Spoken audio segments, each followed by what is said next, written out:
Hai guys, balik lagi sama Enku di sini. Fans pemburu iblis silahkan merapat, karena di video kali ini kita akan membahas lanjutan cerita Kimetsu no Yaiba.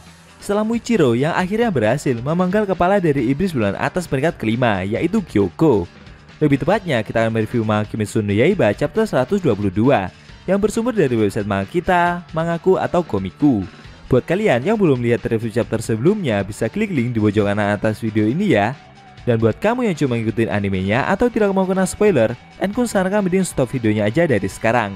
Nah, di chapter 122 ini, Tanjiro bersama Nezuko dan Genya masih berusaha menghadapi Zoakuten. Namun secara tak terduga ada salah seorang pemburu iblis yang datang membantu. Penasaran? Oke, langsung aja kita bahas. Let's go!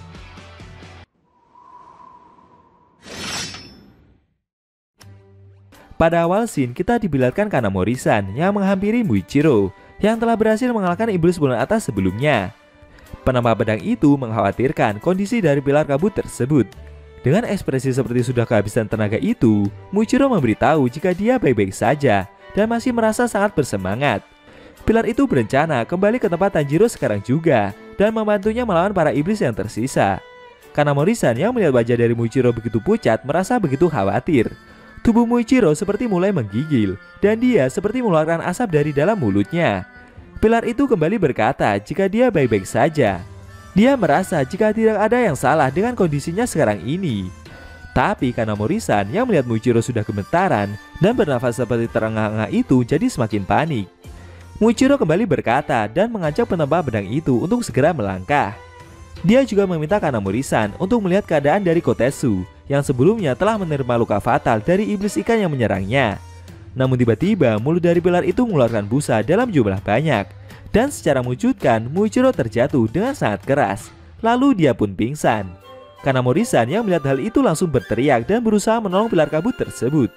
Ternyata racun yang Muichiro terima dari pertempuran sebelumnya telah menyebar dan mencapai aliran darah. Hal itu membuat pilar kabut tersebut kini berada dalam kondisi yang tidak baik. Kanamori-san mencoba memukul punggung Muichiro beberapa kali. Dia bingung harus melakukan apa demi menolong pilar kabut tersebut.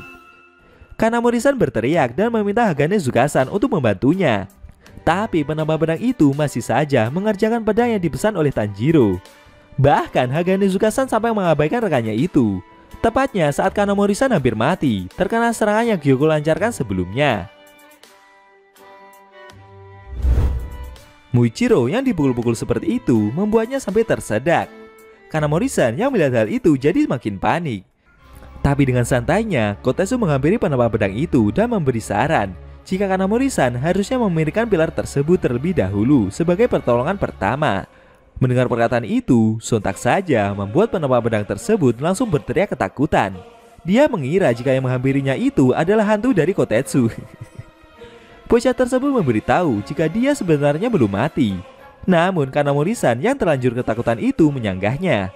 Menurutnya bocah itu tidak menyadari jika dia telah mati dan sudah menjadi hantu.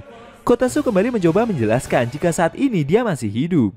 Akan tetapi Kanamori-san tidak percaya, karena sebelumnya Kotetsu harusnya sudah kehabisan darah setelah tertusuk oleh pisau dari iblis ikan milik Gyoko. Kotetsu memberitahu jika darah yang ada di tubuhnya itu berasal dari lengannya yang terluka. Dan pakaiannya bisa ternoda seperti itu karena dia sebelumnya menekan tangannya sendiri. Kotetsu sendiri mengaku jika luka di lengannya tersebut memang parah, dan mungkin dia akan mati jika dia tidak segera menghentikan pendarahan yang dia alami.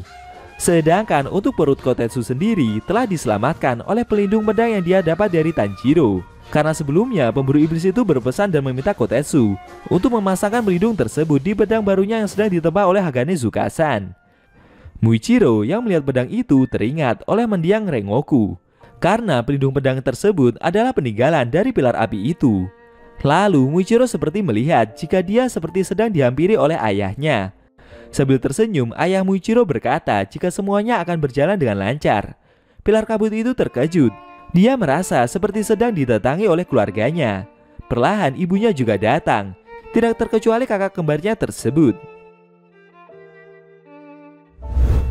Sambil tersenyum, Yuichiro berkata kepada adiknya itu jika dia telah menjalankan tugas dengan maksimal. Setelah melihat keluarganya tersebut membuat Muichiro terharu dan dia sampai meneteskan air mata. Scene berpindah ke Tanjiro yang sedang berhadapan dengan Zoakuten. Saat itu Tanjiro berhasil dihempaskan oleh naga-naga pohon milik iblis tersebut ke udara.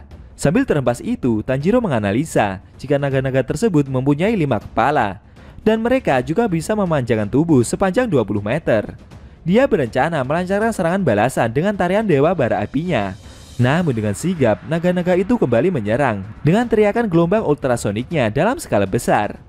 Serangan tersebut membuat Tanjiro sampai terhempas dan menyangkut di sebuah pohon. Setelah itu, Tanjiro terjatuh ke tanah dengan sangat keras. Efek terkena serangan barusan membuat gendang telinga dari pemburu iblis itu mengalami luka.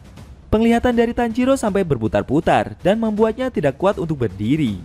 Lalu naga pohon tersebut kembali menyerang dengan hempasan udara yang keluar dari dalam mulutnya. Beruntung dengan susah payah Tanjiro berhasil menghindari serangan itu. Sayangnya kaki kirinya masih terkena radiasi dari hempasan angin tersebut, membuatnya tidak mampu untuk melompat lebih jauh lagi. Tanjiro yang menerima serangan kombinasi itu menyadari jika kekuatan yang naga pohon tersebut keluarkan sama persis dengan emosi utama yang dia lawan sebelumnya. Dan anehnya daya serang yang pohon itu lancarkan jauh lebih kuat dibandingkan para kuningan tersebut. Zohakuten kembali melancarkan serangannya. Kali ini dia menyerang Tanjiro dengan kilatan petir dalam jumlah banyak. Dengan susah payah Tanjiro berusaha untuk berlari menghindari serangan tersebut. Sambil menghindari kilatan-kilatan itu, Tanjiro berkata dalam hati jika sebenarnya dia mengetahui dari mana arah datangnya serangan tersebut. Tapi meski begitu, dia tidak bisa melakukan apapun. Tanjiro menghindari serangan itu juga tidak bisa melancarkan serangan balik. Bahkan dia sampai tidak bisa beristirahat sejenak untuk memulihkan diri. Tanjiro berencana menjauh melebihi jarak 20 meter, di mana naga pohon itu tidak sanggup untuk menjangkaunya. Tapi secara tak terduga, Zohakuten kembali memukul kendang di belakangnya dan membuat naga pohon itu memanjakan diri dengan cara mengeluarkan keloningan kepala dari dalam mulutnya secara terus-menerus, hingga akhirnya berhasil menggigit tangan dari pemburu iblis tersebut. Tanjiro yang tertangkap itu amat sangat terkejut. Setelah itu dengan cepat dia ditarik dan naga pohon tersebut memakannya. Nezuko dan Genya yang melihat hal itu tidak bisa berbuat apa-apa. Pergerakan dari mereka berdua juga telah terkunci oleh naga-naga pohon yang lain. Di dalam mulut naga pohon itu, Tanjiro terus dihimpit. Dan setelah ini, naga tersebut akan menelan pemburu iblis itu. Namun tiba-tiba, kepala naga tersebut seperti terpotong dalam skala besar. Nezuko terkejut dengan serangan itu. Zohakuten yang melihat hal tersebut menyadari jika serangan barusan dilancarkan oleh seorang pilar. Ternyata Tanjiro telah diselamatkan oleh Kanroji-san. Sambil melompat tinggi, pilar cinta itu menggendong Tanjiro menghindari jangkauan naga pohon tersebut. Kanroji-san terkejut dengan ukuran monster yang dia serang barusan. Sedangkan Tanjiro yang diselamatkan itu juga tidak menyangka jika dia akan dapat keluar dari dalam mulut naga pohon tersebut. Kanroji-san juga meminta maaf kepada Tanjiro karena sudah terlambat untuk datang membantu. Setelah berhasil menjauh, pilar cinta itu meminta Tanjiro untuk beristirahat sejenak dan sisanya biar dia saja yang mengurus. Tapi karena efek terkena gelombang ultrasonik tadi, membuat Tanjiro jadi tidak paham dengan apa yang pilar cinta itu maksudkan. Dan akhirnya Kanroji-san maju menghampiri iblis bulan itu sendirian. Sambil ngomel-ngomel, Kanroji-san berkata jika menurutnya kejahilan yang iblis itu lakukan sudah kelewat batas. Setelah ini, dia juga akan merebut kembali Nezuko dan Genya dari cengkeraman naga-naga pohon tersebut. Tapi Zohakuten meminta pilar cinta itu untuk menutup mulutnya.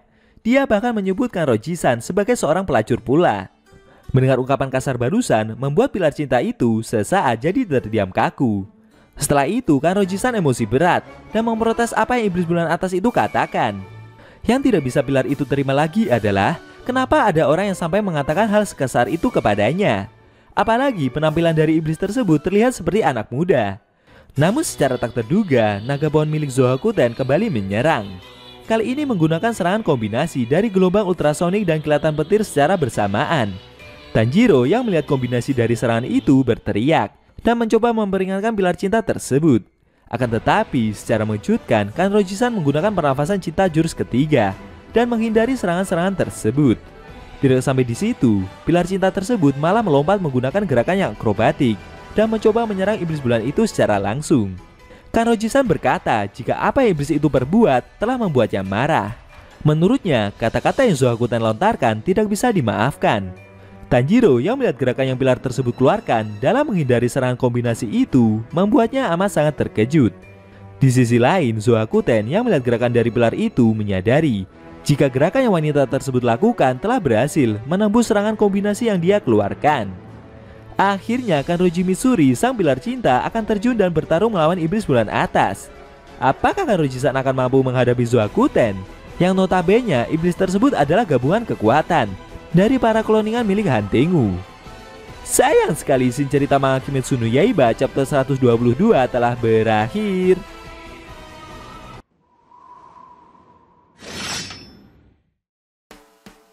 Oke guys, itu tadi review manga Kimetsu no Yaiba chapter 122 yang intinya memperlihatkan Kanroji Mitsuri, sang pilar cinta, yang akhirnya terjun dan mulai menghadapi iblis bulan atas Zoakuten.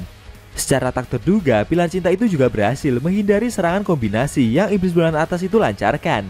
Bagaimana menurut kamu? Jangan lupa tinggalkan komentar kalian ya. Kalau mau nonton review sebelum atau selanjutnya, bisa klik link di deskripsi. Linknya udah Mimin taruh di sana kok. Buat kalian yang punya Instagram atau TikTok, jangan lupa follow sosmed Mimin juga ya guys. Oke? Tekan like kalau suka sama video ini dan dislike kalau nggak suka. Jika ada kata-kata dari Enku yang kurang pas, Enku mohon maaf, dan sampai bertemu di video review manga Kimetsu no Yaiba selanjutnya.